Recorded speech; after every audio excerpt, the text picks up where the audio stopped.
1969년 대한항공 비행기가 강릉에서 서울로 가던 중 북한에 납치되는 비극적인 사건이 발생했습니다. 비행기에는 승객과 승무원 10명이 탑승했는데 39명은 66일 후에 돌아왔지만 11명은 끝내 돌아오지 못했습니다.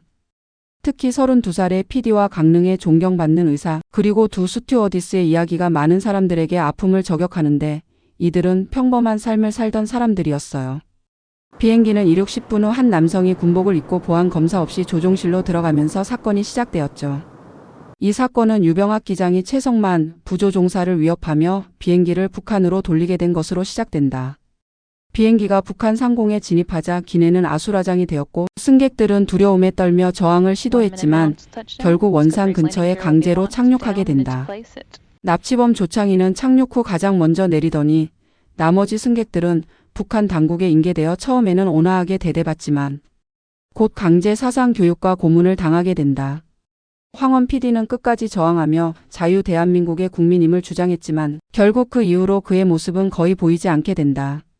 사건 직후 한국 정부는 북한을 강력히 규탄했으나 경찰에서는 납북 피해자를 주범으로 지목하는 어처구니 없는 수사를 발표하여 추가적인 상처를 주게 된다.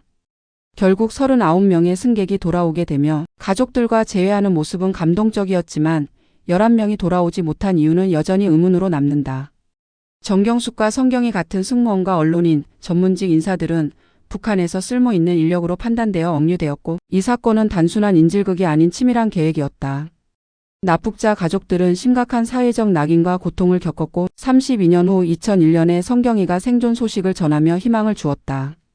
황인철 씨는 아버지의 송환 운동에 전념하며 아버지를 만날 수 있는 희망을 품고 살아가고 있습니다. 아버지를 부르고 같이 목욕탕에 가고 싶다는 평범한 소망을 이루기 위해 많은 사람들과 가족이 싸워왔다는 이야기야. 그 싸움은 북한뿐만 아니라 대한민국 정부의 침묵과 무관심도 포함되어 있어서 이로 인해 더욱 큰 절망감을 느꼈다고 해. 납북 피해자들이 과거 사건으로 치부되는 것에 대해 강한 비판이 제기되며 이는 명백한 범죄인 납북 사건의 본질을 희석화하고 있다는 점에서 문제가 있다고 지적했어.